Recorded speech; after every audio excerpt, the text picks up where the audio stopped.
বায়াত গ্রহণ করেছি, বায়াতু রাসূলুল্লাহ সাল্লাল্লাহু আলাইহি ওয়াসাল্লাম আলা ইকামিস সালাত ওয়া ইতাইজ যাকাত ওয়া নসহি লিকুল্লি মুসলিমিন। এটা ইমাম মুসলিম তার ঈমানের অধ্যায়ে হাদিস এনেছেন যে আমি বায়াত গ্রহণ করেছি, রাসূলের সাথে ওয়াদা করেছি যে আমি মুসলিম হলাম, অবশ্যই আমি 5 ওয়াক্ত সালাত আদায় করব, আমার টাকা হলো অবশ্যই আমি যাকাত দেব, আর আমি ওয়াদা করতেছি ইয়া রাসূলুল্লাহ আপনার সাথে আমি প্রত্যেকটা মুসলিমের জন্য কল্যাণকামী হব, আমি কোনো মুসলিমের ক্ষতি চাইব না। আমরা কেন এটা বায়াত করি না আল্লাহর সাথে এবং রাসূলের সাথে? আপনি কেন নিয়ত করেন না যে আল্লাহ কাল আমার সকাল হবে আমি কোনো মুসলিমের সাথে কোনো বেয়াদবি করব না, আমার সকাল হবে আমি কোনো মুসলিমকে লাঞ্ছিত করব না? এটা করলে কি হবে জানেন? শয়তান আপনাকে তারা ভুল করিয়ে ফেলতে পারে, কিন্তু আপনি যখনই কোনো একটা ভালো কাজের নিয়ত করবেন, সারাদিন আপনি করতে পারেন কি না পারেন কোনো গ্যারান্টি নাই, কিন্তু ভালো কাজের নিয়ত করে নিলে রেজাল্ট কি জানেন? রাসূল বলেছেন ফামান হাম্মা বিহাসানাতিন ফালাম ইয়ামালহা কাতাবাহা আল্লাহু লাহু ইনদাহু হাসানাতান কামিলা। যেটা আমলনামায় লেখা হবে না। এজন্য আল্লাহ সুবহানাহু ওয়া তাআলা প্রত্যেকটা ব্যক্তির মুসলিমের ভালো সৎ নিয়ত থাকলে আপনি যখন নিয়ত করে নেবেন, কাজ করেন আর না করেন, ওই কাজটা করলে যত নেকি হতো নিয়ত করার সময় আল্লাহ তার কাছে ওই আমলের পুরো নেকিটা লিখে রাখেন। বুঝেন কথা? ধরেন আপনি হজে যাবেন, এমনি নিয়ত করেছেন আল্লাহ আমি হজে যাব অমুক বছর যদি সমর্থ রাখি, আপনার হজ যখন করবেন তখন নেকি। আজকে নিয়ত করেছেন না, আজকে আল্লাহ আপনার আমলনামার মধ্যে একটা হজের পূর্ণ নেকি লিখে দিবেন। তো অনেক বড় ব্যাপার, কারণ নিয়ত মানুষকে ভালো করে। এজন্য ভালো হওয়ার নিয়ত করেন, আল্লাহ আপনাকে রাস্তা দেখাবেন। কিন্তু যেই ব্যক্তির অন্তরের মধ্যে সততাই নাই, দেখবেন যেই পোলাপান ওর পড়ার নিয়তে নেই, ও বলছে আমি পড়তাম না, ওর বাপ মাকে কি বলে আমি পড়ালেখা করব না। ওর বাপ মা যদি আরো ভালো স্কুলে আরো ভালো টিচার যদি রাখে না, তারপর ওর মুখ দিয়ে একটা কথাও বের করতে পারবে না, একটা পড়াও বের করতে পারবে না, কারণ ওর নিয়তই নেই। আমাদের চরিত্র হয়ে গেছে এমন, আজকে আমরা মুসলিমরা ভালো হইতেই চাই না। আমরা মনে করি যে আমাদের হাতে হয়তো অনেক সময় আছে, আরো কিছুদিন দুষ্টামি ফাজলামি জীবনটাকে লাইফটাকে একটু উপভোগ করে নিই, তারপরে বাপদাদার বয়স যখন পাবো তখন হয়তো আমরা তওবা করে নিব। এটা আজকে অধিকাংশ মানুষের মেন্টালিটি। বা অধিকাংশ মানুষ ইহুদি নাসারাদের পথে চলতে চলতে আমরা ভুলে যাচ্ছি যে কোনো সময় মৃত্যু চলে আসতে পারে, যে কোনো সময় আল্লাহর কাছে আমাদেরকে দাঁড়াইতে হইতে পারে, পরকালে যে আমাদেরকে দাঁড়াইতে হবে এই কথাটা আজকে আমরা ভুলে গেছি বিদায় আমরা রাসূলুল্লাহ সাল্লাল্লাহু আলাইহি ওয়াসাল্লামকে উসওয়ায়ে হাসানা উত্তম আদর্শ হিসেবে নিতে পারতেছি না। আমাদের চুলের স্টাইল একরকম, প্যান্ট পোশাকের স্টাইল একরকম, কথাবার্তা বলার ঢং আরেক রকম। আপনি দেখেন না, সেলুনে গেলে কিছু ছবি আপনি দেখতে পাবেন, স্টাইল যারা করে, কোন স্টাইলের চুল আপনি কাটবেন ওই স্টাইলের মাথা দেওয়া আছে বিভিন্ন ব্যক্তিদের। আপনি মুসলিম হিসেবে কি বলতে পারবেন এই মাথাগুলা কাদের? এটা আবু বকর, এটা ওমর, এটা উসমান, এটা আলী, বলতে পারবেন? এটা কি তাদের ছবি? কাদের ছবি? এটা কি আমাদের মুসলিমদের কোন হিরোর ছবি? কার ছবি? আপনি হয় কোন একজন খেলোয়াড়ের ছবি দেখাই দিবেন যে আমার চুলটা এমন করে দেন, না কোন একটা গায়ক, না কোন একটা নায়ক ইহুদি নাসারা কোন একটা মডেলের ছবি আপনি দেখাইতেছেন যে আমার চুলটা এমন করে দেন, অথচ আপনি মুসলমান ঘরের সন্তান। মানে আপনার ওই ঝাড়াসে তৈরি হয় না। আর আমি যে মুসলিম এই কথাটা আমরা ভুলে গেছি, যে একজন মুসলিমের মেন্টালিটি কেমন হওয়া উচিত, যে আমি কেন ইহুদি নাসারাদের পেছনে চলবো। রাসূলুল্লাহ সাল্লাল্লাহু আলাইহি ওয়াসাল্লাম সাহাবায়ে কেরামদেরকে এমন মুসলিম তৈরি করেছিলেন, রাসূলুল্লাহ সাল্লাল্লাহু আলাইহি ওয়াসাল্লাম এক সময় বলেছিলেন লাকাদ তাবিউন্না সানানা মান কানা ক্বাবলাকুম শিবরান বিশিবরিন যিরাআ বিযিরাই, যে অবশ্যই আমার উম্মত তোমরা একটা সময় তোমাদের পূর্বের জাতির অনুসরণে ফিরে যাবে, ওরা যা করবে তোমরা তা করবে, আধা হাত বা আধা হাত, তো ওরা এক হাত তোমরা এক হাত, সমান সমান, মানে জোতার এপিঠ ওপিঠ একই রকম, ডান বা সমান একই রকম দেখতে, তোমাদের চরিত্র হয়ে যাবে তাদের মতো। সাহাবায়ে কেরামরা আশ্চর্য হয়ে বলতেছেন যে রাসূল কথাটা কি বললেন, তার মানে আমরা আমাদের পূর্বে জাতির অনুসরণ করবো, মানে ইয়া রাসূলুল্লাহ আও ইয়াহুদি ওয়ান নাসারা, আমরা মুসলিমরা ইহুদি নাসারাদের অনুসরণ করব। রাসূল বলতেন ফামান, তাহলে আর কাদের? বাস্তব কি মিল নাই এখন? আপনি কি বাস্তবতার সাথে মিল পান না যে আমাদের সন্তানগুলোর চেহারা কাদের মতো হয়ে যাচ্ছে? ওদের পোশাক আশাক, ওদের এই যে বিহেভিয়ার, ওদের যে এই যে রিলেশনশিপ, এটা কাদের মতো? ইসলাম কি এটাকে প্রমোট করে? ইসলাম প্রমোট করে যে আপনি বিয়ে না করে একাধিক প্রেম করবেন? এটা ইসলাম প্রমোট করে?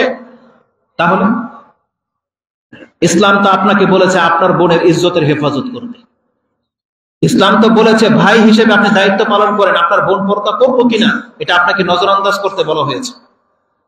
ইসলাম তো বলে বাবাকে তার সন্তানকে ইসলাম শিক্ষা দিতে, কিন্তু আমাদের সমাজের সেটা কই? আমরা সবাই মানে দানা ছাড়া হয়ে গেছি, আমরা সবাই নিজের দায়িত্বটা ভুলে গেছি। অথচ জানেন, আমি যেমন আমার জায়গায় দায়িত্বশীল, আপনি আপনার জায়গায় দায়িত্বশীল, কাউকে কিন্তু ছাড়া হবে না। আমার যতটুকু এলম আছে, ক্ষমতা আছে, আমাকে ততটুকু জিজ্ঞেস করা হবে। কিন্তু আপনারও তো কিছু না কিছু জ্ঞান আছে, আপনিও তো মুসলিম, আপনিও তো একজন পিতা, আপনিও তো ঘরের কর্তা, তাহলে আপনারও দায়িত্ব আছে। কারণ রাসূল বলেছেন কুল্লুকুম রাইন ওয়া কুল্লুকুম মাসউলুন আন রাইয়াতিহি, তোমরা প্রত্যেকেই হচ্ছে দায়িত্বশীল, আর তোমাদেরকে কিয়ামতের মাঠে প্রত্যেকের এই দায়িত্ব সম্পর্কে জিজ্ঞাসা করা হবে। যেমন একজন পুরুষকে জিজ্ঞেস করা হবে তার পরিবার সম্পর্কে, তেমনি একজন মহিলাকে জিজ্ঞেস করা হবে তার ঘরের সে কোনো খেয়ানত করেছে কিনা, তার স্বামীর আনুগত্য করেছিল কিনা, তার স্বামীর সম্পদ এবং সন্তানের প্রতি ইনসাফ করেছিল কিনা, এটা প্রত্যেকটা মহিলাকে জিজ্ঞাসা করা হবে। তাহলে আমরা সবাই সবার পক্ষ থেকে দায়িত্বশীল। এজন্য ইসলাম এটা আল্লাহর একটা নিয়ামত, এটা আল্লাহর একটা দায়িত্ব যে আমাদের উপরে দেওয়া হয়েছে, আমানত। আল্লাহ সুবহানাহু ওয়া তাআলা আমানত বলেছেন যে এই আমানতটা আমি যদি পাহাড়ের উপরে দিতাম, চেয়েছিলেন আল্লাহ সুবহানাহু ওয়া তাআলা, কিন্তু পাহাড়, আকাশ, জমিন অস্বীকার করেছে। আবা ইয়াহমিলনাহা ওয়া আশফাকনা মিনহা, আল্লাহ বলেছেন তারা অস্বীকার করেছে এবং অপারগতা স্বীকার করেছে যে আল্লাহ এই দায়িত্ব আমরা বহন করতে পারবো না। ওয়া হামালাহাল ইনসান, কিন্তু এই দায়িত্ব, এই আমানত মানুষ গ্রহণ করেছে। এটা আমাদের চরিত্র যে আমরা অন্যের আমানত খুব স্বাচ্ছন্দ্যের সাথে গ্রহণ করি, অথচ আমানত কিন্তু অনেক ভারী জিনিস। দেখা যাবে যে আপনাকে দায়িত্ব দেওয়াই হচ্ছে না আর আপনি চেয়ে নিচ্ছেন। যেমন আমাদের সমাজের যারা এই ইলেকশন করে ভোট চেয়ে নেয়, আপনি কি জানেন এটা আমানত? এটা, এই দায়িত্বটা একটা আমানত। আর আমাদের দেশে তো চেয়ে নেয় না, কম্পিটিশন করে দায়িত্ব নেওয়ার জন্য। অথচ রাসূল বলেছেন একজন প্রকৃত মুসলিমের এটা উচিতই না যে সে দায়িত্ব চেয়ে নেবে, বরং তাকে যদি দেওয়া হয় তাহলে সে যেন দায়িত্বটা পালন করে, তাহলে আল্লাহর পক্ষ থেকে তাকে সাহায্য করা হবে। কিন্তু যেই ব্যক্তি দায়িত্ব চেয়ে নেয়, আল্লাহ সুবহানাহু ওয়া তাআলা তার কাছ থেকে সরে যান, বলে তোর দায়িত্ব তুই পুরো করে দেখা। যার ফলে অধিকাংশ মানুষ দায়িত্ব চেয়ে নিয়ে পুরা করে না, খেয়ানতকারী প্রমাণিত হয়, দুর্নীতিবাজ প্রমাণিত হয়। অথচ ইসলাম আমাদেরকে দায়িত্ব চেয়ে নিতে শেখায় না। যদি আপনাকে দেওয়া হয় তাহলে আপনি গ্রহণ করার চেষ্টা করেন, পারলে দূরে থাকেন। ইমাম আবু হানিফা রাহিমাহুল্লাহকে প্রধান বিচারপতি করতে চেয়েছিলেন, তিনি নেন নাই। তার না নেওয়ার কারণে তাকে জেলে বন্দী করা হয়েছে, তারপরেও তিনি ক্ষমতা নেন নাই। আর ওই ক্ষমতা পাওয়ার জন্য আমরা ইলেকশন করি টাকা দিয়ে। কি মনে করেন? টাকা দিয়ে ভোট কিনে সে ওই দায়িত্ব নিতে চায়। অথচ আমাদের ইমামগণ তারা দায়িত্ব নেননি, কারণ জানে যে এই দায়িত্ব নিলে মানুষকে সন্তুষ্ট করা যাবে না।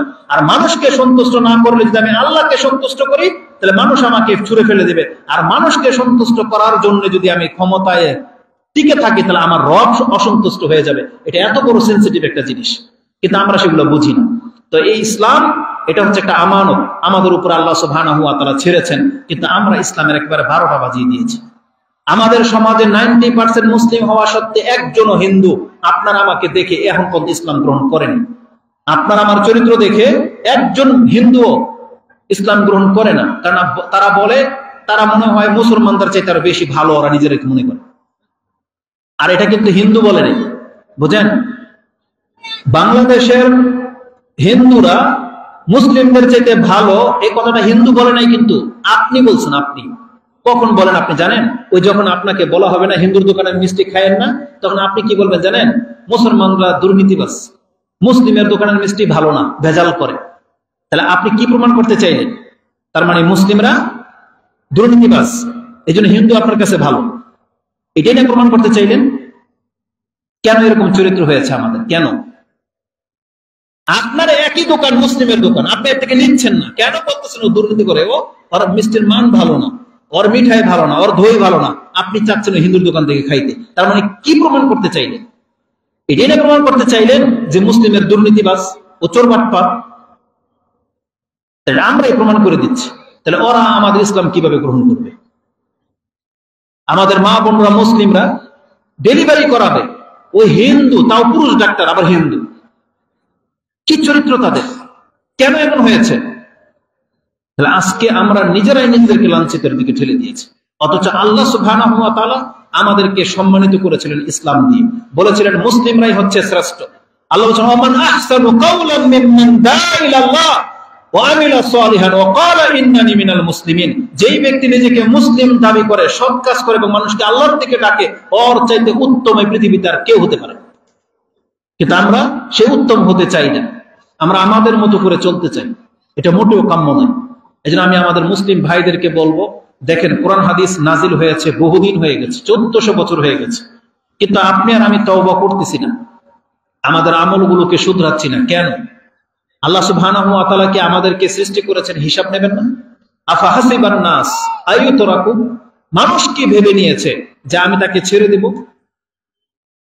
এটা হইতে পারে না। আল্লাহ সুবহানাহু ওয়া তাআলা আমাদেরকে পরীক্ষা করতেছেন, এবং আল্লাহ সুবহানাহু ওয়া তাআলা কি বলেছেন যে প্রত্যেকে মরবে, কুল্লু নাফসিন যায়িকাতুল মউত। এটা আপনিও মানেন, আমিও মানি, আমরা সবাই মরবো। এই আয়াত না বললেও আপনি বিশ্বাস করেন যে হ্যাঁ হুজুর আমরা এটা মানি যে আমরা মরবো, কিন্তু তারপরে কি হবে? মরে যাওয়া এটা বড় বিষয় না, বড় বিষয় হলো তার পরের জীবন যে শুরু হয়ে যাবে। তখন আল্লাহ সুবহানাহু ওয়া তাআলা বলেছেন কুল্লু নাফসিন যায়িকাতুল মউত সুম্মা ইলাইনা তুরজাউন, তারপর পরে তোমাকে আমার কাছে ফিরে আসতে হবে। তখন কি করবে? সূরা আনকাবুত 29 নম্বর সূরার 17 নম্বর আয়াত আপনি এটা পেয়ে যাবেন, যে আল্লাহ বলেছেন প্রত্যেকেই মরবে, আর মরার পরে তোমাকে আবার আমার কাছে ফিরিয়ে আনা হবে। সূরা আলী ইমরানও এই আয়াত আছে 3 নম্বর সূরার 185 নম্বর আয়াতে। তাতে আল্লাহ বলেছেন কুল্লু নাফসিন যায়িকাতুল মউত ওয়া ইন্নামা তুওয়াফাউনা উজুরাকুম ইয়াওমাল কিয়ামা, তারপরে তোমাকে কিয়ামতের মাঠে তোমাকে পরিপূর্ণ বদলা দেওয়ার জন্য আমার কাছে উঠিয়ে নিয়ে আসা হবে।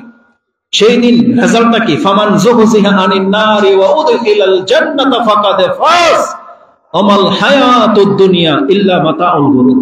আল্লাহ সুবহানাহু ওয়া তাআলা বলেছেন সেই দিন তোমরা খেয়াল রাখো, তোমাকে জাহান্নাম দেখানো হবে, জাহান্নামকে টেনে তোমার সামনে নিয়ে আসা হবে, জাহান্নামের গর্জন শুনে কলিজা শুকিয়ে যাবে। আল্লাহ বলেছেন সেই দিন যাকে এই জাহান্নাম থেকে দূরে রাখা হবে আর বলে দেওয়া হবে তুমি জান্নাতি, আল্লাহ বলেছেন ফাকাদে ফাজ, এই ব্যক্তি হচ্ছে জিতে যাওয়া ব্যক্তি, এই ব্যক্তি হচ্ছে জ্ঞানা, এই ব্যক্তি হচ্ছে উইনার, যেই ব্যক্তিকে বলা হবে তুমি জান্নাতি। কি মনে করেন? আল্লাহ বলেছেন আমা হায়াতুদ দুনিয়া ইল্লা মাতাউল গুরুর, আর এই দুনিয়ার জীবনটা সামান্য কয়েকদিনের ভোগের বস্তু বান্দা। আপনি দেখতে পান না আমেরিকাতে যে কি অবস্থা হয়েছে, এখন আগুন লেগে যাচ্ছে, এক সাইড জ্বলে পুড়ে মানে সারখার হয়ে যাচ্ছে। আমাদেরকে তো শিক্ষা নিতে হবে, এরাও তো মানুষ, ধরেন পাপী মরে যাবে, আমরাও যদি পাপ করে মরে যাই তাহলে আমাদের রেজাল্টটা কি হবে? মরবো তো আমরা সবাই। এই জন্য আল্লাহ সুবহানাহু ওয়া তাআলা বলেছেন যেই ব্যক্তি আল্লাহ এবং পরকালে বিশ্বাসী তার চরিত্র কখনো এরকম হইতে পারে না। একজন ইমানদার কখনোই কাফের মুশরিকদের মতো হইতে পারে না। আপনি কি জানেন পৃথিবীতে 2 শ্রেণীর মানুষ বাস করে? এক শ্রেণী তারা বলতো ইন হিয়া ইল্লা হায়াতুনাদ দুনিয়া নামুতু ওয়া নাহইয়া ওয়া মা নাহনু বিমাবউসিন। এই কাফেররা বলতো এই যে দুনিয়া আমরা পেয়ে গেছি, এখানে আমরা বেঁচে আছি, মরে যাব, হাড় হাড্ডি হয়ে যাবে, ডাইং হয়ে যাবে, পাস হয়ে যাবে, আমাদের হাড্ডিগুলো একবারে গলে মাটির সাথে মিশে যাবে, ওয়া মা নাহনু বিমাবউসিন, আমরা পরকালে উত্থিত হব না। এটা কাফেরদের বিশ্বাস যে পরকাল বলে কিছু নাই। যেটা আপনি সূরা মুমিনুন 23 নম্বর সূরা 34, 35, 36 এই আয়াতগুলোতে পড়েন, এই কাফেরদের উক্তি পেয়ে যাবেন। কিন্তু একজন মুসলিমের বিশ্বাস কি? আমরা কেউ মরে গেলে কি বলি? ইন্না লিল্লাহি ওয়া ইন্না ইলাইহি রাজিউন। তার মানে কি? আমরা সবাই তো আল্লাহর পক্ষ থেকে এসেছি, আবার আল্লাহর কাছে আমাদেরকে ফিরে যেতে হবে। তাহলে এটা যদি আমাদের বিশ্বাস হয়, তাহলে একজন বলতেছে যে মরার পরে আবার জীবন আছে, আরেকজন বলতেছে আর কোনো জীবন নাই। তাহলে 2 ব্যক্তির বিশ্বাসে কি পার্থক্য নাই? বলেন কত পার্থক্য? আকাশ পাতাল, আকাশ পাতাল পার্থক্য। একজন বলতেছে যে মরার পরে কোনো জীবন নাই, আরেকজন বলতেছে হ্যাঁ অবশ্যই মরার পরে জীবন আছে, পরকাল আছে। তাহলে এই 2 ব্যক্তির বিশ্বাস যখন 2 রকম, তাহলে আমল কেন একরকম? আমল কেন একরকম? তাদের পোশাক আশাক একরকম, চেহারা একরকম, কথাবার্তা একরকম, খাদ্য একরকম, জীবন স্টাইল একরকম, কেন? অথচ দুজনের বিশ্বাস ভিন্ন। এটা কখনোই হওয়ার না। অবশ্যই আপনার বিশ্বাস আপনাকে পরিবর্তন আনতে হবে, কারণ বিশ্বাস যদি আপনাকে পরিবর্তন না ঘটায়, পৃথিবীর কোন শক্তি আপনার পরিবর্তন ঘটাইতে পারবে না, কোন প্রশাসন দিয়ে আপনার চরিত্র ঠিক করতে পারবে না। শুধুমাত্র আপনার প্রতি আল্লাহ এবং পরকালের বিশ্বাস আপনাকে সোজা করতে পারে। এই জন্য দেখবেন কোরআনের সবচেয়ে সেন্সিটিভ কথাগুলা এই 2টা বিশ্বাসের উপর আল্লাহ ব্যক্ত করেছেন। মান কানা ইউমিনু বিল্লাহি ওয়াল ইয়াউমিল আখির। কোরআনের বেশ কিছু জায়গায় আল্লাহ সুবহানাহু ওয়া তাআলা এইভাবে বলেছেন। আসুন 2 একটা আয়াত আমি আপনাকে দেখাই। এই যে সূরা আহজাব 33 নম্বর সূরার 21 নম্বর আয়াতে আল্লাহ কি বলেছেন? লাকাদ কানা লাকুম ফি রাসূলিল্লাহি উসওয়াতুন হাসানাহ। এই যে রাসূল তোমাদের মাঝে এসেছেন, এই রাসূলের মাঝে তোমাদের জন্য উত্তম আদর্শ রাখা হলো। তার মানে তোমরা এই রাসূলকে ফলো করে চলবে। কিন্তু কেন আমরা এটাকে মেনে নেই না? আমরা কেন রাসূলুল্লাহ সাল্লাল্লাহু আলাইহি ওয়াসাল্লামের মতো দাড়ি রাখি না? কেন আমরা প্যান্ট টাকনার উপরে তুলি না? কেন আমরা মেসওয়াক করি না? কেন আমরা ওই যে নোংরা জিনিস খেয়ে দাঁতগুলোকে নষ্ট করে ফেলতেছি, মুখে গন্ধ আসে কেন? কেন আমরা নামাজ পড়ি না বলেন? অথচ আল্লাহ তো বলেছেন কোরআনে যে তোমরা রাসূলকে ফলো করো। তারপরে আল্লাহ কি বলেছেন জানেন? এটা কারা পারবে? কেন এমন? আমরা ততটা সুন্দর না। আমি এমন কিছু হুজুরদেরকে দেখেছি, সুবহানাল্লাহ, তাদের চেহারা বহু মহিলার থেকে সুন্দর, বহু মহিলার থেকে, কিন্তু যখন দাড়ি রেখেছে কত ফুটফুটে, সুবহানাল্লাহ। আপনি আরবদের দেখেন, আফগানকে দেখেন, পাকিস্তান দেখেন, কত সুন্দর সুন্দর পুরুষ পোলা আছে যারা দাড়ি রাখে, এত লম্বা লম্বা দাড়ি। আমি যখন মদিনা ভার্সিটির একটা মসজিদে ভিজিট করতে গিয়েছিলাম, ওখানে নামাজ পড়েছে, সুবহানাল্লাহ, এক এক দেশের ছেলে, ইয়ং বয়সের ছেলেগুলা, যাদের বয়স মাত্র 17 থেকে 25-এর মধ্যে, 30-35, সর্বোচ্চ 30, এর বেশি হবে না, সব তার নিচে। এক একটা ছেলের এত টল ফিগার, এত হ্যান্ডসাম, একদম স্লিম, আমাদের মতো পেট বেরিয়ে যায় নাই, টল ফিগার, এবং দাড়ি নাভি পর্যন্ত ছেয়ে গেছে। কি মনে করেন আপনি? দেখলে আপনার অন্তর ভরে যাবে যে আলহামদুলিল্লাহ আমাদের মুসলিম যুবক দেখতে কত চমৎকার। তারা যখন নামাজে পাশাপাশি ধারায়, একদম স্তব্ধ মসজিদ, কোনো শোরগোল নাই, যেভাবে রাসূলুল্লাহ সাল্লাল্লাহু আলাইহি ওয়াসাল্লামের শিক্ষা পাচ্ছে ঠিক ওইভাবে আমল করার চেষ্টা করে। তাদেরকে দেখলে আপনার মন ভরে যাবে যে পৃথিবীতে ইসলাম পালন করার মতো এখন এরকম যুবকরা আছে। এত সুন্দর হওয়া সত্ত্বেও তারা দাঁড়িয়ে রেখেছে। তার স্মার্টনেস তো কমে যায়নি, কমে তো যায়নি তার রূপ। আপনি কি জানেন পৃথিবীতে আল্লাহ সুবহানাহু ওয়া তাআলা মহিলাদের চেয়ে পুরুষদেরকে বেশি সুন্দর করে বানিয়েছেন? এটা মানে আমার সাথে একমত? আমি আপনাকে দলিল দেব, এই যে আপনাদের মাথায় ঢোকে না এই কথা। এই পৃথিবীতে আল্লাহ সুবহানাহু ওয়া তাআলা যত সুন্দর মহিলাকে আপনি নিয়ে নেন, আল্লাহ এই মহিলার চেয়ে পুরুষকে বেশি সুন্দর করে বানিয়েছে। দলিল লাগবে আপনার? তার মধ্যে একজন হচ্ছেন আমাদের নবী মুহাম্মদুর রাসূলুল্লাহ সাল্লাল্লাহু আলাইহি ওয়াসাল্লাম। তার সম্পর্কে আয়েশা রাদিয়াল্লাহু তাআলা কি বলেছিলেন জানেন? আরে যারা ইউসুফ আলাইহিস সালামকে দেখে হাত কেটে ফেলেছিল, আমার নবীকে দেখলে তারা কি করত? এই ভাষা ব্যক্ত করেছেন যে তারা যদি মুহাম্মদ সাল্লাল্লাহু আলাইহি ওয়াসাল্লামকে দেখতো তাহলে তারা কি করত। তার মানে তার দৃষ্টিকোণ থেকে রাসূলুল্লাহ সাল্লাল্লাহু আলাইহি ওয়াসাল্লাম ছিলেন অত্যন্ত সুন্দর। সাহাবা একরামরা তারা বলতেন যে রাসূল সাল্লাল্লাহু আলাইহি ওয়াসাল্লাম যখন ঘেমে যাইতেন তখন আমরা তার চেহারার দিকে তাকাতাম, এবং আমরা পূর্ণিমার চাঁদের দিকে তাকিয়েছি, আমাদের কাছে রাসূলুল্লাহ সাল্লাল্লাহু আলাইহি ওয়াসাল্লামের চেহারা বেশি উজ্জ্বল মনে হয়েছে। আপনি বলবেন হয়তো আমাদের রাসূল হয়তো সুন্দর, আমরা মানতেই হবে, এটি ইমানের দাবি। হ্যাঁ, বাস্তবিক রাসূল সাল্লাল্লাহু আলাইহি ওয়াসাল্লাম অনেক সুন্দর, তারপরও যেটা বর্ণনাতে আসছে সেটা তো মানবেন। আপনি তো জানেন ইউসুফ আলাইহিস সালামের সৌন্দর্য তার প্রশংসা করা হয়নি কোরআনে? যাকে দেখে সেই মহিলারা বলেছিল মা হাশা লিল্লাহ মা হাযা বাশারা, এমনটাই বলেছিলেন যে সে কোনো মানুষ হইতে পারে না, ইন্নাহু মালাকুন কারীম। আয়াতটা আমি ভুলে গেছি, কোরআনে সূরা ইউসুফের মধ্যে আছে। দেখে বলেছিল যে এটা কোনো মানুষ হইতে পারে না, এটা তো হচ্ছে মালাকুন কারীম, এটা সম্মানিত ফেরেশতা হবে। তাকে দেখে অবাক হয়ে হাত কেটে ফেলেছিল। তার চাইতেও বেশি সুন্দর ছিল দাউদ আলাইহিস সালাম, যেটা হয়তো আপনি কোরআন থেকে পান না, কিন্তু জেনে নেন এটার বর্ণনা তিরমিজিতে, ইবনে মাজাতে, আবু দাউদে রয়েছে। সেই হাদিস আপনি পেয়ে যাবেন যখন আদম আলাইহিস সালামকে আল্লাহ সৃষ্টি করলেন এবং তার পিঠ থেকে সমস্ত সন্তানকে তার সামনে পেশ করলেন এবং বললেন এটা আপনি এবং এগুলো সব আপনার সন্তান, এবং এদের মধ্যে কে জান্নাতে কে জাহান্নামে ফাইনাল হয়ে আছে। আল্লাহ যখন সৃষ্টি করছেন তখন আদম আলাইহিস সালাম তাকিয়েছেন সমস্ত সন্তানের দিকে, একটা সন্তান তার কাছে সবচেয়ে বেশি এলিমেন্ট বা লাইটিং মনে হয়েছে, মানে অনেক বেশি উজ্জ্বল মনে হয়েছে। তখন আল্লাহকে জিজ্ঞেস করেছেন, আল্লাহ এটাকে? বলছে এটা আপনার ছেলে দাউদ। কতটা সুন্দর ছিলেন দাউদ আলাইহিস সালাম যে এতগুলো মানুষের মধ্যে তার আলোটা আদম আলাইহিস সালামের চোখে পড়েছিল। বলছে এটা হচ্ছে দাউদ। বলছে তার বয়স কত? এক বর্ণনা আসছে 40, আরেক বর্ণনা আসছে 60, দুইটা হাদিসে তিরমিজিতে পাবেন। তো বলতেছে এত সুন্দর ছেলে আর তার বয়স এত কম, আল্লাহ তার বয়সকে বাড়িয়ে দেওয়া হোক। আল্লাহ বলছেন না, আমার পক্ষ থেকে যখন কোনো ফয়সালা হয়ে যায় এটা তাই থাকে আর বাড়বে না। তখন বলেছেন তাহলে আমার বয়স থেকে আমার সন্তানকে কিছু বয়স দিয়ে দেওয়া হোক। তখন বলছে তাহলে এটা কিন্তু ফাইনাল হয়ে যায়। বলছে ঠিক আছে ফাইনাল। তখন তার থেকে আরো কিছু বয়স নিয়ে তার 100 বছর পুরা করা হয়েছে দাউদ আলাইহিস সালামের। তো আদম আলাইহিস সালাম থেকে 40 অথবা 60 বয়স যখন নেওয়া হয়েছে, তখন আদম আলাইহিস সালামের কাছে যখন মালাকুল মউত এসেছে, তখন বলতেছে আপনার বয়স শেষ। তখন আদম আলাইহিস সালাম বলেছিলেন, না, আমার এখনো বয়স বাকি আছে। তখন বলছে, আপনি ভুলে গেছেন আলমে আরো হাতে আপনি আপনার সন্তানকে এই বয়স দিয়েছিলেন? তখন বলছে, না, আমার মনে নাই। তখন রাসূল বলেছেন, ফানাসিয়া আদম ফানুসু ওয়া নাহনু নাসু, আও কামা ক্বালা রাসূলুল্লাহ সাল্লাল্লাহু আলাইহি ওয়াসাল্লাম, যে আদম আমাদের পিতা যেহেতু ভুলে গিয়েছিল এজন্য আমরাও ভুলে যাই। আদম যেহেতু অস্বীকার করেছিল এজন্য আমরাও কোনো কিছু ভুলে গেলে অস্বীকার করি। তার মানে মানুষের এই রূপ তার বাবার থেকে আসছে, মানে এটা হচ্ছে আমাদের জেনেটিক রূপ। আমাদের পিতা যেহেতু ভুলে গিয়েছিলেন এজন্য আমরাও ভুলে যাই। আমার পিতা যেহেতু অস্বীকার করেছিলেন এজন্য আমরাও ভুলে গেলে, যেমন টাকা পয়সা নিছেন মনে নাই, লিখে রাখেন নাই, এরপর কিছুদিন পরে বলতেছে, কে নিছে তোমার টাকা, কবে নিছে? এই যে অস্বীকার করা হয়, এটা আমাদের একটা জেনেটিক রূপ, মানে এটা আমাদের বংশগত রূপ। তো ওই হাদিসের মধ্যে পাওয়া যায় যে দাউদ আলাইহিস সালাম ছিলেন অত্যন্ত সুন্দর। তাহলে ইউসুফ আলাইহিস সালাম, দাউদ আলাইহিস সালাম, এবং আপনাকে এটাও বলে দিই, ইউসুফ আলাইহিস সালাম শুধু একা নয়, তার প্রত্যেকটা ভাই অত্যন্ত সুন্দর ছিলেন।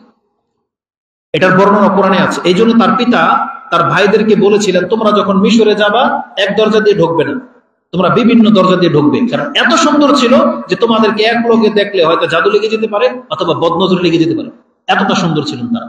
তাহলে আপনি কি প্রমাণ করতে পারবেন যে তারা দাড়িবিহীন ছিলেন? তারা প্রত্যেকে দাড়িওয়ালা ছিলেন, প্রত্যেকটা সাহাবী দাড়িওয়ালা ছিলেন।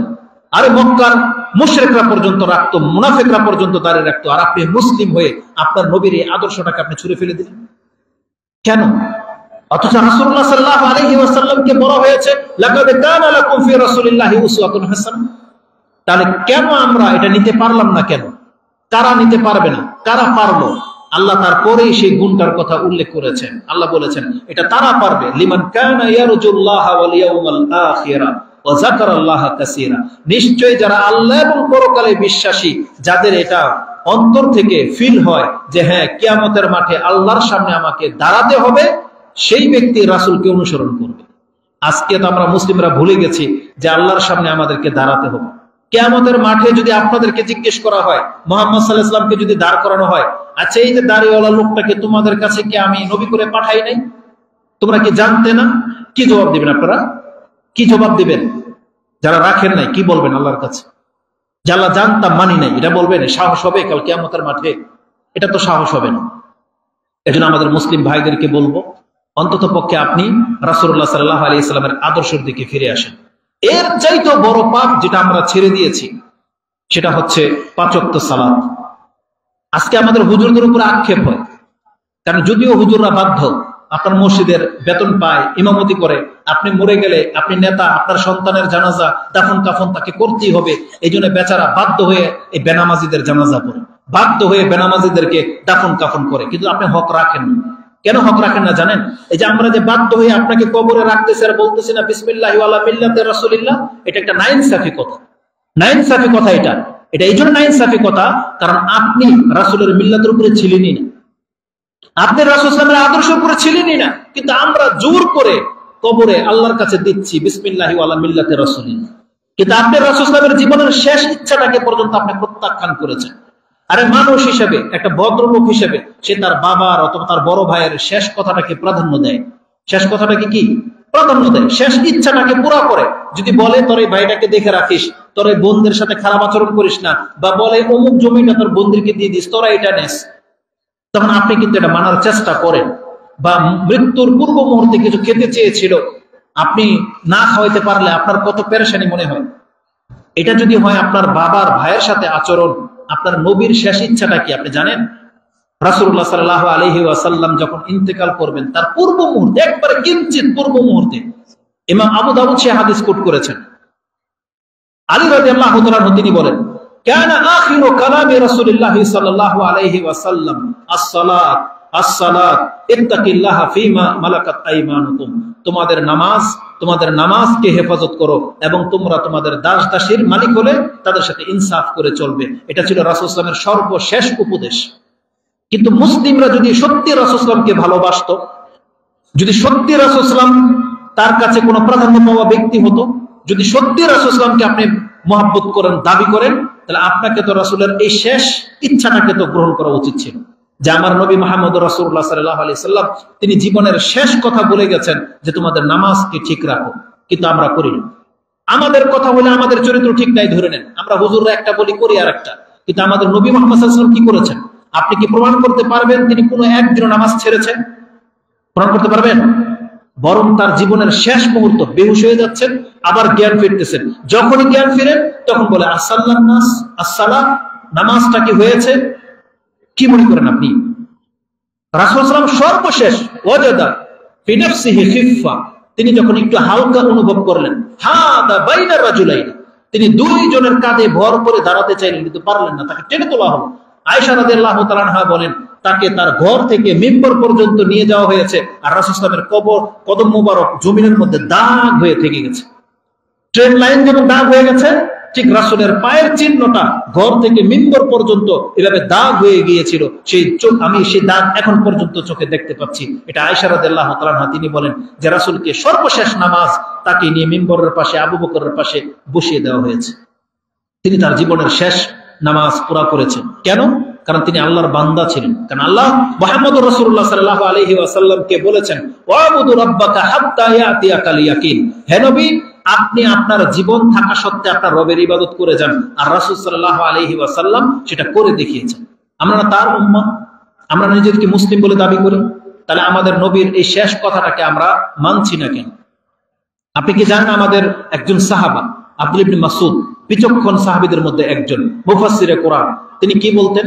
তিনি উপদেশ দিতে গিয়ে বলতেন ইয়া আইয়ুহান নাস মান সাররাহু আইয়ালকাল্লাহা গাদান মুসলিমান ফালিউহাফিজ আলা হাউলাইস সালাওয়াতিল খামস, যেই ব্যক্তি এটা আশা করো যে কালকে তুমি আল্লাহর সাথে সাক্ষাৎ করবে মুসলিম চেহারা নিয়ে, মুসলিম হয়ে, তাহলে তোমাদের প্রত্যেকের জন্য এই 5 ওয়াক্ত নামাজকে হেফাজত করা লাজিম হয়ে গেছে।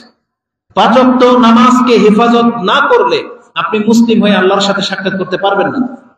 এই জন্য এই কথাগুলোকে গুরুত্বের সাথে আপনাকে নিতে হবে।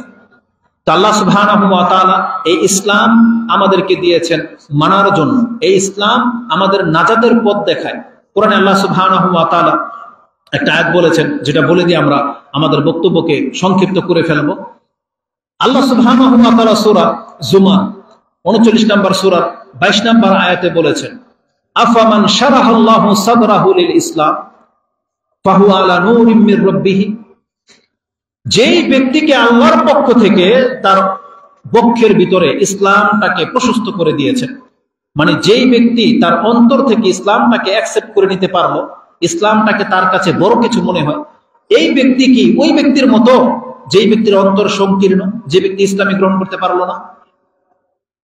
না, বরং আল্লাহ বলেছেন এই ব্যক্তি আল্লাহর পক্ষ থেকে একটা নূর প্রাপ্ত হয়েছে। তার মানে আমরা প্রত্যেকটা মুসলিম আল্লাহর পক্ষ থেকে একটা নূর, আলো প্রাপ্ত হয়েছি, যেটা কোনো কাফের পায়নি, কোনো মুনাফিক পায়নি। আপনি কি জানেন আলো আর অন্ধকারের বৈশিষ্ট্য কি? এই আলোগুলো যদি এখন নিভে যায় আমাকে দেখতে পাবেন? বলেন, আমি দেখতে পাবো আপনাদেরকে? তাহলে আলো যদি না থাকে তাহলে কি মানুষ কি হয়ে যায়? অন্ধ হয়ে যায়। মানুষ অন্ধ হয়ে যায়। কিন্তু যার কাছে আলো আছে সেই ব্যক্তি প্রকাশ্য দেখতে পায়। আমাদের রব আল্লাহ সুবহানাহু ওয়া তাআলা তিনি 7 আকাশের উপরে আরশে আজিমের উপরে আছেন। বিজ্ঞানী কাফেররা এখন পর্যন্ত প্রথম আকাশ খুঁজে পায়নি। আপনি এদিকে তাকান, আপনি কথা বোঝেন? কোনো সাড়া নাই। আপনি কথা শুনেন? তাহলে এইদিকে শুনেন, কারণ আমি কাদের সাথে কথা বলতেছি আমার বুঝে আসতেছে না। আমি দেখতে পাচ্ছি আপনাদের ইন্টেনশন অন্যদিকে। আমি কি বলেছি এখন বলেন তো দেখি? আমার মনে হয় না যে আপনি জবাব দিতে পারবেন, কারণ আপনার চিন্তা অন্য কিছু। আমি জানি নাকি এটা আমার ব্যর্থতা, হয়তো আমার ভাষা এর চেয়ে সুন্দর না যেটা আপনি হয়তো চাচ্ছেন, বা আমার ভাষা হয়তো কেরালা ভাষা, হয়তো আপনি বোঝেনি না আমি কি সেন্টেন্স ব্যবহার করতেছি। এমনটা কি কোনো বিষয়? সবাই বোঝেন আমার ভাষা, কিন্তু আপনাদের জবাব শুনে আমি আশ্চর্য হয়ে যাচ্ছি। মানে আপনাদের জবান দিয়ে কোনো কিছু বেরোচ্ছে না। আচ্ছা, একবার আল্লাহর জন্য তাকবীর বলেন তো। তাকবীর! আমি যত জোরে বলেছি এতগুলো মানুষ যদি এক লোকে বলতেন এটা তো কাঁপতো। লিল্লাহি তাকবীর! তার মানে কথা বোঝেন? তার মানে স্পিকার ঠিক আছে? এরপরে শেখ চলে আসছে কি? কেউ কথা বলবে? আচ্ছা, তা কতক্ষণ সময় আছে আমার? আচ্ছা, বলবেন। আমি ভাবছি যে হয়তো কেউ চলে আসছে বা আমাকে ছাড়তে হবে। কয়টা বাজে এখন? আচ্ছা যাই হোক, 10:15। আপনারা বিরক্ত বোধ করলে আমি 15 মিনিটের মধ্যে ছেড়ে দেব। আর আমি আমার মূল বক্তব্যের দিকে এখনো আসি নাই। জাস্ট আমার ইচ্ছা ছিল আজকে মুসলিম ভাইদের কাছে আমি ইসলামের একটা মর্যাদা তুলে ধরবো। কারণ আজকে আমরা ভুলে গেছি যে আমরা কতটা সম্মানিত। আজকে আমরা ইহুদি নাসারাদের জীবন দেখে আমরা ধোকায় পড়ে গেছি। মনে হচ্ছে যে ওরাই আমাদের চেয়ে উন্নত। আমরা মনে হয় একেবারে মানে আমাদের হুজুররা মনে হয় আমাদেরকে একবারে মানে গেও বানিয়ে রাখছে, এমন মনে হচ্ছে। এই যে লস এঞ্জেলস যে আগুন দেখতে পাচ্ছেন আপনি, একটা জিনিস খেলে আমার ফিল হয়েছে, আমি তাদেরকে বদদোয়া দিই না, কারণ সেখানেও কিন্তু আমাদের মুসলিম, আমাদের ইসলাম ধর্মের অনেক লোক আছে, মুসলিমরা আছে। এই জন্য কোনোদিন বদদোয়া দেবেন না, বরং দুঃখ প্রকাশ করবেন, আল্লাহর কাছে ক্ষমা চাইবেন, যে আল্লাহ এদেরকে ক্ষমা করো, আমাদেরকে ক্ষমা করো। দ্বিতীয়ত হচ্ছে এখান থেকে শিক্ষণীয় একটা বিষয় আছে। ওই সমস্ত যুবকদেরকে বলবো যারা ইংলিশ মিডিয়ামে পড়ালেখা করেছেন বা একটা উচ্চ স্বপ্ন আপনি ধারণ করে আছেন যে আপনি ইউরোপে যাবেন, সেখানে গেলে আপনার জীবনটা সেটেল হয়ে যাবে, আপনি একটা একবারে নিজের একটা জান্নাত পেয়ে যাবেন। এটা আপনার জন্য একটা শিক্ষণীয় বিষয় আছে। সেটা হচ্ছে এই, আপনি তো দেখতে পাচ্ছেন ওদের ক্ষয়ক্ষতির পরিমাণটা কত। এইভাবে আল্লাহ সুবহানাহু ওয়া তাআলা এক একটা সময় প্রত্যেকটা জাতিকে ধরবেন, প্রত্যেকটা জাতিকে, কাউকে আল্লাহ ছাড়বেন না। তারা যেমন ফিলিস্তিনকে নষ্ট করেছে, আল্লাহ সুবহানাহু ওয়া তাআলা তাদেরকে এইভাবে আযাব দিয়ে ধরবে। আবার একটা সময় মুসলিমরা শক্তিশালী হবে, মুসলিমরাও তাদেরকে ঠিক ওই সেম পরিমাণ ক্ষয়ক্ষতি ঘটাবে ইনশাআল্লাহ। সেই দিন আসতে যাচ্ছে খুব শীঘ্রই। তবে আমাদেরকে শুধরাইতে হবে। আমরা যদি এখনই পরিপূর্ণ মুসলিম হয়ে যেতাম না, তাহলে কাফেরদেরকে উচিত শিক্ষাটা এখনই দেওয়া যেত। কিন্তু যতদিন পর্যন্ত আমরা প্রকৃত মুসলিম না হব, ততদিন পর্যন্ত এই পৃথিবীতে কাফেররা এইভাবেই দাপট দেখাবে। এটা হচ্ছে নিয়ম। কারণ নিয়ম হলো আমরা যদি শক্তিশালী হই তখন ওরা দমে যাবে। কিন্তু আমাদের সন্তানগুলোতে এখন কোরআন হাদিস ছেড়ে দিয়ে, ধর্ম ছেড়ে দিয়ে, তার রবকে ছেড়ে দিয়ে এখন ওই যে ফ্রি ফায়ার আর পাবজি নিয়ে ব্যস্ত, গার্লফ্রেন্ডকে নিয়ে ব্যস্ত, ফাস্টফুডের দোকানে সে ব্যস্ত, এখন মসজিদ খালি পড়ে থাকে। যার ফলে আজকে কাফেররা বুঝে গেছে যে এদের হুজুররা যদি জিহাদের ডাক দেয় মাঠে কোনো লোক পাবে না। কেন? কারণ এরা এখন রোমান্স নিয়ে পড়ে আছে। আমাদের যুবকরা এখনো রোমান্স নিয়ে আছে, তার বাসর এখনো ভাঙে নাই।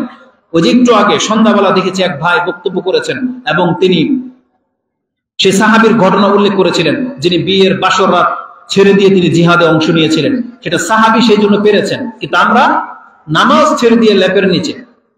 জিহাদ তো দূরের কথা, মসজিদে আজান হয় আপনি তখন কম্বলের নিচে, মানে আপনার কম্বল ছাড়ার ক্ষমতা এখনো হয় নাই, যে আপনি আল্লাহর ডাকে সাড়া দিবেন সেই সাহস, সেই তৌফিক এখনো হয় নাই। যার ফলে আমরাও ভালো করে বুঝি যে আজকে হুজুরদেরকে বলে যারা জিহাদের কথা বলে না কেন, আমরা কাদেরকে নিয়ে বলবো? লোক লাগবে না, সোলজার লাগবে না? আমরা যখন জুমার নামাজ পড়ি তখন মনে হয় যে হ্যাঁ জিহাদের সময় চলে আসছে, মসজিদ ভরে যায়, রাস্তার মধ্যে লোক দাঁড়িয়ে থাকে। যখন অন্তর থেকে এটা ফিল হয় যে হ্যাঁ এখন জিহাদের সময় আসছে, কিন্তু রাত যায়, মাত্র রাত, একটা রাত ঘুরতেই ফজর নামাজের সময় দেখি প্রথম কাতারে 5 জন নেই। বুঝেন? প্রথম কাতারে 5 জন নাই। তাহলে ওই যে জুমা পড়া মুসলমানদেরকে নিয়ে যদি আমরা মাঠে নামি, আমাদের সাথে এই আচরণটাই হবে। সন্ধ্যাবেলা তাদের কাউকে খুঁজে পাবো না। শেষ পর্যন্ত রেজাল্ট কি হবে? এরপর আমাদেরকে কুচুকাটা করা হবে। এমনটা হলে চলবে না। মুসলিম যুবকদেরকে সোলজার হতে হবে। কারণ রাসূলুল্লাহ সাল্লাল্লাহু আলাইহি ওয়াসাল্লাম যাদেরকে নিয়ে জিহাদ করেছিলেন তাদের বয়স মাত্র 10 থেকে 20, তাদের সংখ্যা সবচেয়ে বেশি। আপনার কাছে এটা আশ্চর্য লাগবে যে 10 বছরের ছেলে, হ্যাঁ আমি বলবো 10 বছরের ছেলে, 10 বছরের সাহাবী, তারা এতটা বিচক্ষণ, এতটা দূরদর্শ, এতটা সাহসী তারা ছিলেন যে তারা রাসূলুল্লাহ সাল্লাল্লাহু আলাইহি ওয়াসাল্লামের সাথে বদর করেছেন, উহুদ করেছেন, খন্দক করেছেন। বদরের যুদ্ধের দিন 2 জন ইয়ং বয়সের ছেলেকে, যাদের বয়স অল্প হওয়ার কারণে রাসূল সাল্লাল্লাহু আলাইহি ওয়াসাল্লাম তাদেরকে যুদ্ধের অনুমতি দেন নাই। সেই 2 জন বালক রাসূলের কাছ থেকে সরে গেছে, যেহেতু প্রিপারেশন নিয়ে এসেছে যুদ্ধ করবেই, তারা রাসূল সাল্লাল্লাহু কাছ থেকে দূরে সরে গেছে, যে রাসূলের কাছ থেকে অনুমতি চাইলে আমাদের অনুমতি দেবে না। তারা আরাম থেকে অ্যাটাক করেছে, গিয়ে আরেকজন সাহাবীকে জিজ্ঞেস করেছে যে চাচা আবু জেহেল কোনটা? তখন বলতেছে যে আমি আশ্চর্য বোধ করলাম, এই নাবালক ছেলে আমার সাথে মুজাহিদ, আমি তো আজকে লাঞ্ছিত হবই। পোলাপান নিয়ে কেউ মাঠে নামে? কিন্তু আমি যখন তাকে দেখিয়ে দিলাম যে ওই যে উটের পিছে ওই যে উঁচা গর্দানওয়ালা লোকটা, এটা আবু জাহেল, কিছুক্ষণ পরে দেখি আমার পাশে নাই। মানে বাস পাখি যেভাবে যায় টার্গেটের দিকে, এই 2 ভাই আবু জাহেলের উপরে ঝাঁপিয়ে পড়েছে। আপনি কি জানেন আবু জাহেলকে যে হত্যা করেছে কোন গণ্যমান্য সাহাবী হত্যা করে নাই, আবু বকর করে নাই, ওমর রাদিয়াল্লাহু করে নাই, ওসমান করে নাই, আলীও করে নাই রাদিয়াল্লাহু তাআলা আনহুম আজমাইন। করেছে মাত্র এই দুইজন কিশোর। একটু পরে আবু জাহলের মাথা নিয়ে রাসূল সাল্লাল্লাহু আলাইহি ওয়াসাল্লামের কাছে উপস্থিত। কি মনে করেন? দুইজন ইয়ং, মানে মুসো গজায় নাই। কেন এটা করলেন? এটা আল্লাহর হিকমা। কারণ আবু জাহেল সবচেয়ে বরত্ব দেখিয়েছিল, বীর।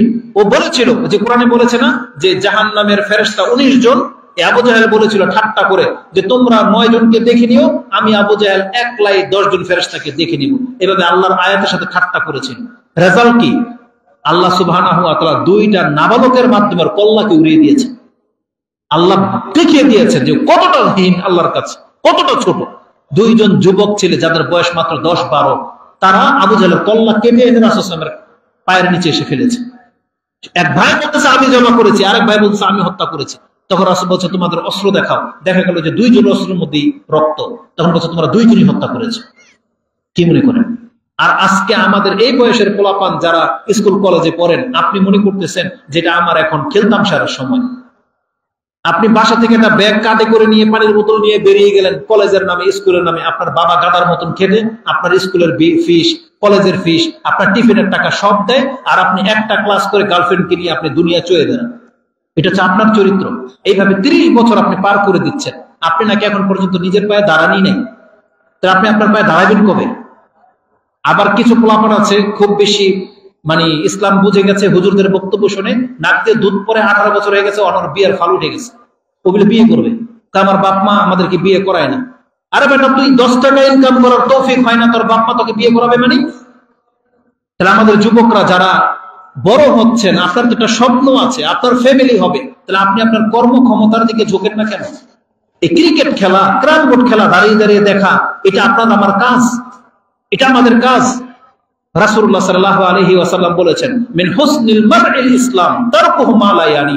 একজন ব্যক্তির উত্তম মুসলিম হওয়ার জন্য এই একটা হাদিসে যথেষ্ট যে সেই ব্যক্তির উত্তম চরিত্র হওয়ার জন্য এটা সবচেয়ে বড় গুণ যে সে এমন কোন কাজের সাথে জড়ায় না যেটা তার কোনো ফায়দা নেই। মুসলিম কোনদিন আলফাল কাজে জড়াইতে পারে না। বলছে তারকুহু মা লা ইয়ানি, যে কাজের সাথে তার কোনো ফায়দা নাই, একজন মুসলিম জেনে শুনে সেই কাজে কোনোদিন পা বাড়াবে না, সেখানে গিয়ে বসে থাকবে না অযথায় মাঠের মধ্যে। আপনি ঘন্টার পর ঘন্টা বসে আছেন, আপনি মাছ ধরা দেখেন বসে বসে, আপনি ক্রিকেট খেলা দেখেন। আরে ক্রিকেট খেলা ওরা 12 ঘন্টায় স্টেডিয়ামে খেলে, আপনার কি ফায়দা? টিকিট কেটে আপনি স্টেডিয়ামে ক্রিকেট খেলা দেখতেছেন। আপনাকে আল্লাহ এই কাজের জন্য সৃষ্টি করেছে, এটার জন্য আপনি জবাব দেবেন আল্লাহ সুবহানাহু ওয়া তাআলার কাছে। এটার জন্য আপনাকে সৃষ্টি করা হয়নি, বরং আল্লাহ সুবহানাহু ওয়া তাআলা ওই যে সূরা ফুরকানের আয়াত বলেছিলাম, দয়াময়ের বান্দাদের গুণ কি? যারা মিথ্যার সাক্ষী দেয় না। তারপর আল্লাহ বলেছেন লা ইয়াশহাদুনা যুর ওয়া ইযা মাররু বিল্লাগwi মাররু কিরামা। দয়াময়ের বান্দা যারা হবে তারা মিথ্যার ক্রিয়াকলাপের সাথে অংশ নেয় না, আর যখনই কোনো লাগো আজে বাজে কাজ হতে দেখে সে তার সম্মান বাঁচিয়ে সেই জায়গা প্রস্থান করে, সেই জায়গা ছেড়ে চলে যায়। এই গুণ যাদের, আল্লাহ বলেছেন কিয়ামতের মাঠে এরাই ক্ষমা পাবে। কিন্তু আজকে আমরা অধিকাংশ মানুষ আমরা আমাদের সময়গুলোকে একবার বরবাদ করে দিচ্ছি। আজান হয়ে যাচ্ছে, আপনি মসজিদে আসেন না, নামাজ পড়েন না, আপনি ক্রিকেট খেলায় ব্যস্ত, লুডো খেলায়, ক্যারাম বোর্ড খেলা, এগুলো খেলা। কিয়ামতের মাঠে এগুলোর শাস্তি খুব কঠিন হবে। আপনি কত কিছু ইসলামের লঙ্ঘন করতেছেন, কত কিছু, অথচ আল্লাহ সুবহানাহু ওয়া তাআলা এর জন্য আমাদেরকে সৃষ্টি করেন নাই। আল্লাহ সুবহানাহু ওয়া তাআলা আমাদেরকে দায়িত্ব দিয়ে সৃষ্টি করেছেন। আমাদেরকে সব সময় চিন্তা করতে হবে আমরা নাজাত কিভাবে পাবো। সাহাবায়ে কেরামরা সব সময় চিন্তায় থাকতেন কিভাবে জান্নাত পাওয়া যাবে, সুউচ্চ জান্নাতে কিভাবে যাওয়া যাবে। কিন্তু আমাদের সেই ইন্টেনশন নাই। আমরা আছি আমাদের মতো জীবন নিয়ে। না, মুসলিম ভাইদেরকে আমরা বলবো আপনি কোরআন সুন্নাহর দিকে ফিরে আসেন। আল্লাহ সুবহানাহু ওয়া তাআলা আমাদেরকে মুসলিম করে সৃষ্টি করেছেন। আপনি কি জানেন যে এই ইসলাম ছেড়ে দিয়ে বা ইসলামের নিয়ম নীতিতে আপনি না চলে কত বড় লস হবে, আপনার কত ক্ষতি হবে? কোরআনে আল্লাহ সুবহানাহু ওয়া তাআলা আমাদেরকে জানিয়ে দিয়েছেন। সূরা আলে ইমরান 3 নম্বর সূরার 85 নম্বর আয়াত আপনি পেয়ে যাবেন। আল্লাহ বলেছেন ওমাইয়াবতাগি গায়রাল ইসলামি দীনান ফালা ইউকবালা মিনহু ওয়া হুয়া ফিল আখিরাতি মিনাল খাসিরিন। নিশ্চয়ই যে ব্যক্তি ইসলাম ছাড়া অন্য কোন ধর্মের দিকে ঝুঁকবে, ইয়াবতাগি মানে তার অন্তর থেকে সেটা চাইবে যে আমি এমনটা হব, আমার বিয়ে শাদী এমন ভাবে হবে। যেমন আমাদের হুজুররা কি শিখায় না ইসলামের বিয়ে শাদী কি? একজন মেয়ের বাবা ছেলেকে বলবে এত টাকা মোহরানা বাবদ আমি তোমার কাছে আমার মেয়ে বিয়ে দিলাম, 2 জন সাক্ষী, বিয়ে হয়ে গেল। কিন্তু আপনি বলতেছেন আমি এটা নিব না। ওমাইয়াবতাগি গায়রাল ইসলাম, আপনি চাচ্ছেন ইসলামের বাইরের কিছু। কি? আপনার বিয়েতে তালাই লাগবে, গায়ে হলুদ লাগবে, আপনার বিয়েতে রুই মাছ লাগে, বোয়াল মাছ লাগে, পাটা লাগে, পুতা লাগে, সরিষার তেল লাগে, দুবলা লাগে। এটি কেন লাগে? আপনার দুলাভাই লাগে আপনার ওয়াইফকে কোলে নেওয়ার জন্য। কেন এরকম? এগুলোর সাথে মুসলিমদের বিয়ের কি সম্পর্ক? বিয়ের কি সম্পর্ক এগুলোর সাথে আপনি বলেন? অথচ আল্লাহ সুবহানাহু ওয়া তাআলা বলে দিয়েছেন, ওমাইয়াত্তানি গায়রাল ইসলামে দীনা, যেই ব্যক্তি ইসলাম ছাড়া অন্য কোন ধর্ম তালাশ করবে, অন্য কোন রীতিনীতিতে চলবে, আল্লাহ বলেন ওর কাছ থেকে আমি কিচ্ছু গ্রহণ করব না। ওহুয়া ফিল আখিরাতি মিনাল খাসিরিন, আর এই হবে কিয়ামতের মাঠে ক্ষতিগ্রস্ত একজন ব্যক্তি। কত বড় কঠিন কথা বলেছেন। ইমাম বুখারী রাহিমাহুল্লাহ হাদিস কোট করেছেন, রাসূল বলেছেন, সালাসাতুন আবগাদুন নাসি ইলাল্লাহি সালাসাতুন, তিন শ্রেণীর মানুষ আল্লাহর কাছে সবচেয়ে বেশি রাগান্বিত। যে তিন শ্রেণীর মানুষের প্রতি আল্লাহ ঘৃণার নজরে দেখেন, অত্যন্ত রাগান্বিত আল্লাহ থাকেন, সেটা কি? মুলহিদুন ফিল হারাম, যারা হারাম এরিয়াতে বেদাত করে, হারাম এরিয়াতে পাপ করে। মক্কা মদিনায় হারাম হুদুদের ভিতরে যে ব্যক্তি পাপ করবেন, আপনি জেনে নেন এটা আপনার জন্য খুব কঠিন, মারাত্মক হবে। আমরা যেটা দেখেছি, সুবহানাল্লাহ, এই রমজান মাসে উমরার পর যেমনি ইফতারি শেষ হয়, হুদুদে হারামে আবু বকর রাদিয়াল্লাহু তাআলার বাড়ির যেটা মসজিদ বানানো হয়েছে, সেই সিঁড়ির মধ্যে বসে বসে ধুমসে সিগারেট চলতেই থাকে। আপনি একটু ভয় হয় না? যেটা হারাম এরিয়া, যেখানে নামাজ পড়লে আপনি 1 লাখ রাকাতের নেকি পাবেন আল্লাহর কাছ থেকে, যেই জায়গার কোনো একটা কিছু অন্যায় করা যায় না, আর সেখানে বসে বসে আপনি সিগারেট খান, এটা কি করে হতে পারে? সেখানে বসে বসে নামাজ চলতেছে, সম্ভবত এটা নাইজেরিয়ান বা সুদান বা সোমালিয়ার কোন একজন ব্যক্তিকে দেখেছি, তারাবি চলতেছে, নামাজ দাঁড়াইছি, ও বসে বসে মসজিদের ভিতরে গেমস খেলতেছে। এই ছেলেকে নিয়ে আপনি উমরায় আসছেন, কোন আদব কায়দা নেই। মুসলিমদেরকে বোঝা উচিত যে তারা কত ধ্বংসের দিকে ঠেলে যাচ্ছে। রাসূলুল্লাহ সাল্লাল্লাহু আলাইহি সাল্লাম বলেছেন, তিন শ্রেণীর মানুষ আল্লাহর কাছে সবচেয়ে বেশি রাগান্বিত।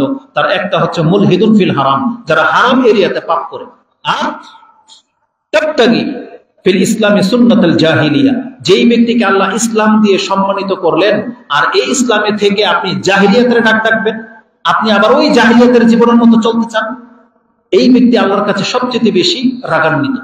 এই ব্যক্তি মাপ পাবে না যে ব্যক্তি ইসলামের মধ্যে আবার জাহিলিয়াতের মতো চলতে চান। আপনি জেনে নেন, প্রত্যেকটা পাপ এটা জাহিলিয়াতের যুগের পাপ, প্রত্যেকটা। যতগুলো পাপকে রাসূলুল্লাহ সাল্লাল্লাহু আলাইহি ওয়াসাল্লাম তিনি বলেছেন, কুল্লু আমরিল জাহিলিয়া তাহতা কাদামাইয়া মাউদুন, রাসূল বলেছেন জাহিলিয়াতের যত রীতিনীতি আছে আমি মুহাম্মদ আমার পায়ের নিচে এটাকে রেখে দিলাম। বিদায় হজের ভাষণে রাসূলুল্লাহ সাল্লাল্লাহু আলাইহি ওয়াসাল্লাম এটা বলেছিলেন। কিন্তু আজকে অধিকাংশ মুসলিম দেখেন ওই জাহিলিয়াতের ডাক ডাকে, ওদের মতন পোশাক, ওদের মতো গায়ে অনুষ্ঠান, যে কোনো কিছুর ক্ষেত্রে ওদের মতো জীবনযাপন। কেন আজকে আমরা মুসলিম হয়ে এমন কোন ধর্মের কোন অনুষ্ঠান বাকি নাই যেটা আমরা পালন না করি? 31st night, Valentine's day, birthday, Christmas day, marriage day, কত কি ডে আপনি আবিষ্কার করেছেন। আর মুসলিম, বাংলার মুসলিম এত সুবিধাবাদী মুসলিম, ও বৈশাখ পালন করে বাঙালি রূপ নিয়ে, বসন্ত হেমন্ত এগুলো পালন করে বাঙালির রূপ নিয়ে, 31st নাইট পালন করে ওই খ্রিস্টানদের কাছ থেকে নিয়ে, ক্রিসমাস ডে পালন করে ইহুদির কাছ থেকে নিয়ে, ভ্যালেন্টাইন্স ডে পালন করে ইহুদি নাসারাদের চরিত্র থেকে নিয়ে। তার মানে এই বাঙালি মুসলিম হয়ে এত সুবিধা ভোগকারী হয়ে গেছে যে বাঙালির রূপ নিয়ে একটা করে, মুসলমানের রূপ নিয়ে একটা করে, হিন্দুদের সাথে মিশে একটা করে, ইহুদি খ্রিস্টানদের সাথে মিশে যা খুশি তা করে। তারপর আপনার মুসলমান তো ঠিক থাকবে? আপনি এইভাবে মিশে যাবেন তাদের সাথে, তারপর আপনি বলবেন আমি মুসলিম। রাসূলুল্লাহ সাল্লাল্লাহু আলাইহি ওয়াসাল্লাম বলেছেন, যেই ব্যক্তি বিধর্মীদের যাদেরই সাদৃশ্য অবলম্বন করবে, কিয়ামতের মাঠে তাদের হয়ে উঠতে হবে আপনাকে। আপনি কি মনে করেন? এটা আবু দাউদ তার পোশাকের অধ্যায় এনেছেন যে মান তাশাব্বাহা বিকাউমিন ফাহুয়া মিনহুম, যেই ব্যক্তি অন্য কোন জাতির সাদৃশ্যতা ধরবে সে তাদের মতো হবে। এজন্য আমাদের মুসলিম ভাইদের জন্য আমি মনে করি এতটুকু কথা যথেষ্ট। আপনি কোরআন হাদিসের দিকে ফিরে আসেন, আপনি জেনে নেন যে কোনো সময়ে মৃত্যু কিন্তু আমাদের কাছে উপস্থিত হয়ে যাবে, যে কোনো সময়। অতএব আল্লাহর কাছে যেন আমরা মুসলিম হয়ে ফিরতে পারি, আমাদেরকে সেই পথ ধরতে হবে। আপনি কি জানেন আমাদের জন্য আল্লাহ সুবহানাহু ওয়া তাআলা জান্নাত সৃষ্টি করে রেখেছেন? আমাদেরকে জান্নাতের দিকে আসতে হবে। কোরআন এবং হাদিসে আমাদেরকে সবচেয়ে বেশি জান্নাতের দিকে দাওয়াত দেওয়া হয়েছে, কিন্তু আমরা অধিকাংশ মানুষ এই দুনিয়া নিয়ে ব্যস্ত। রাসূলুল্লাহ সাল্লাল্লাহু আলাইহি ওয়াসাল্লাম বলেছেন, ওয়াল্লাহি মা মাসালুদ দুনিয়া ফিল আখিরাহ ইল্লা মিসল মা ইয়াজআলু আহাদুকুম ইসবা'হু হাযিহি ফিল ইয়ামি ফালইয়ানজুর বিমা তারজি। ইমাম মুসলিম তার জান্নাতের বর্ণনাতে এই হাদিস এনেছেন যে রাসূল বলেছেন, ওয়াল্লাহি আল্লাহর কসম করে বলতেছি, দুনিয়ার জীবনটা পরকালের তুলনায় এছাড়ার কিছুই না। কি যে তোমাদের কোনো একজন ব্যক্তি, তুমি সমুদ্রের কিনারায় চলে যাও, তোমার এই আঙ্গুল অথবা এই আঙ্গুল তুমি সমুদ্রের পানিতে ডুবিয়ে দাও এবং বের করে নিয়ে আসো, দেখো তোমার আঙ্গুলের সাথে কতটা পানি উঠে আসে। কি মনে করেন জানেন? যদি এই গ্লাস বলতো, আপনার একটা ঘরের একটা বালতি বা পাত্র যদি বলতো যে এর মধ্যে পানিতে চুবাও, যদি আপনার পুকুরকে দেখিয়ে দিতেন আল্লাহ, যদি রাসূলুল্লাহ সাল্লাল্লাহু আলাইহি ওয়াসাল্লাম আপনার কোনো নদীর কথা বলতেন, কিন্তু রাসূল বলেছেন সমুদ্রের কথা। আপনাকে সমুদ্রের কিনারায় গিয়ে বলা হয়েছে যে তুমি তোমার আঙ্গুলটাকে চুবিয়ে ধরো এবং দেখো কতটা পানি উঠে আসে। যেই পানিটা উঠে আসবে এটা হলো আপনার দুনিয়ার সবচেয়ে বড় চাহিদা। যদি আল্লাহ আপনাকে এটা দিয়ে দেয়, তাহলে আপনি আল্লাহর কাছ থেকে কতটা নিলেন? শুধু এক ফোঁটা পানি। আর অথচ আল্লাহ আপনাকে দেওয়ার জন্য সমুদ্রের দিকে তাকান, যত পানি আছে, এতটা বড় লাইফ, এতটা বড় নিয়ামত আল্লাহ প্রত্যেকটা মুসলিমের জন্য বরাদ্দ রেখেছেন। আর আমরা মুসলিমরা সাধারণত এক ফোঁটা পানির জন্য হারাম খাই, এক ফোঁটা পানির জন্য আল্লাহ সুবহানাহু ওয়া তাআলার নাফরমানি করতেছি, আল্লাহর বিরুদ্ধাচরণ করি। পুরুষ মহিলা আমরা আল্লাহকে বুড়া আঙ্গুল দেখিয়েছি, মহিলারা তো পর্দা করেই না, মনে হচ্ছে যে হুজুরদের বিধান, যে মানলাম না। আপনি ইসলামের বিধানকে যদি না মানেন, আপনি ভাববেন না এটা কোনো হুজুরের বিধানকে আপনি অমান্য করলেন, এটা কোনো দাড়ি টুপিওয়ালার বিধানটাকে আপনি অমান্য করেন নাই, এটা আপনি আল্লাহ আপনার স্রষ্টার বিধানটাকে আপনি অমান্য করেছেন। এটা আপনাকে একবার ভাবতে হবে, এটা আপনাকে ভাবতে হবে। আমি আর আপনি যে অহংকারী, যারা ধর্মের কথা শোনার পরেও মানেন না, এটা যে অহংকার, এটা আপনাকে বুঝতে হবে। অহংকার মানে টাকা হয়ে গেলে গরম হয়ে যাওয়া, এটা অহংকার না। রাসূলুল্লাহ সাল্লাল্লাহু আলাইহি ওয়াসাল্লামকে বলা হয়েছে, ইয়া রাসূলুল্লাহ, প্রত্যেক ব্যক্তি পছন্দ করে যে আমার একটা সুন্দর কিছু হোক, জামা কাপড়, জুতা, বাড়ি, গাড়ি সব সুন্দর হোক, এটা তো আমরা পছন্দ করি। রাসূল সাল্লাল্লাহু আলাইহি ওয়াসাল্লাম বলেছেন এটাকে অহংকার বলে না। অহংকার কি? বাতারাল হক ওয়া গামতুন নাস। রাসূল বলেছেন আল কিবর, অহংকার হলো সত্যটাকে গ্রহণ না করা আর মানুষকে অবজ্ঞা করা, মানুষকে তুচ্ছ তাচ্ছিল্য করা, এটা হচ্ছে অহংকার। আর সত্যটাকে গ্রহণ না করা, এটা রাসূল সাল্লাল্লাহু আলাইহি ওয়াসাল্লাম তখন বলেছিলেন। একজন ব্যক্তি তার বাম হাতে খাচ্ছে, বলতেছে কুল বিয়ামিনি, তুমি তোমার ডান হাতে নাও। সে বলতেছে লা ইয়াস্তাতি ইয়া রাসূলুল্লাহ, আমি পারবো না। সে বলতেছে আমার ডান হাতে আমি খেতে পারবো না, সক্ষম নয়। রাসূল বলছেন লাস্তাতা, তুমি কিয়ামত পর্যন্ত তোমার ডান হাত তোমার মুখে তুলতে পারবে না। রাসূল বদদুয়া দিয়ে দিলেন। সে সাহাবীরা বলতেছে এই লোক কোনোদিন তার ডান হাত দিয়ে মুখে তুলতে পারেনি। কি মনে করে? কিন্তু নিয়ম কি? ইসলামের বিধান হলো আপনি জানতেন না, সব মাফ। যেই দিন থেকে আপনি জানলেন, আপনাকে উপদেশ দেওয়া হলো, বলা হলো, আপনি জেনে শুনে আবার বাম হাতে খাবেন।